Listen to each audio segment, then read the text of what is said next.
இங்க இந்த பொண்ணு எப்பவுமே அதிகமா மேக்கப் போட்டுக்கிட்டே இருப்பா. சோ இந்த பொண்ணோட அப்பாவும் அம்மா இல்லாத பொண்ணுங்கிறனால கேட்டதெல்லாம் வாங்கி கொடுத்து பாசமா பாத்துக்குவாரு.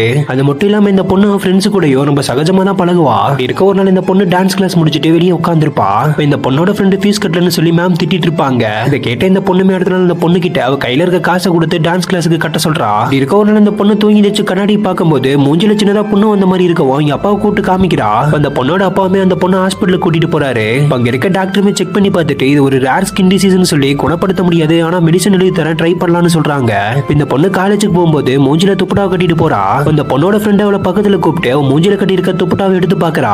அங்க இருக்கவங்களா ஒரு மாதிரி பார்க்கவும் இந்த பொண்ணுமே பயந்து போய் கிளாஸுக்கு போயிடுறா. இப்படியே கொஞ்ச நாள் போக அந்த பொண்ணோட மூஞ்சி ஃபுல்லா அந்த பொண்ணு பரவ ஆரம்பிக்குது. இதனால அந்த பொண்ணோட ஃப்ரெண்ட்ஸுமே அந்த டிசீஸ் அவங்களுக்கும் வந்துடக்கூடாதுன்னு சொல்லிட்டு அந்த பொண்ணை பக்கத்துல கூட சேர்த்திக்க மாட்டேங்கிறாங்க. இப்படி இருக்க இந்த பொண்ணோட பாய் ஃப்ரெண்டு வேற ஒரு பொண்ணு கூட பேசிட்டு இருக்கிறத பார்த்துட்டு இந்த பொண்ணுமே போய் கேட்கறா. அதுக்கு அவனுமே உன் மூஞ்சி முதல்ல கண்ணாடியில போய் பாருன்னு சொல்லி அந்த பொண்ணை அசிங்கப்படுத்தி அங்கிருந்து அனுப்பிடுவான். அது மட்டும் இல்லாம இந்த பொண்ணு காசு கொடுத்து உதவி பண்ண பொண்ணு கூட இவ்வளவு ஒரு மாதிரி அசிங்கமா பாக்குறா. இது எல்லாத்தையும் நினைச்சு இந்த பொண்ணுமே இதுக்கப்புறம் வாழக்கூடாதுன்னு சொல்லிட்டு சாகலான்னு முடிவு பண்ணுவா. ஆனா அப்பன்னு பார்த்து கரெக்டா அந்த பொண்ணோட அப்பா வந்து காப்பாத்திடுவாரு. இப்படியே கொஞ்ச நாள் போக இந்த பொண்ணுமே அவளை அசிங்கப்படுத்தினவங்க எல்லாத்தையும் கொலை பண்ணணும்னு சொல்லி முடிவு பண்றா.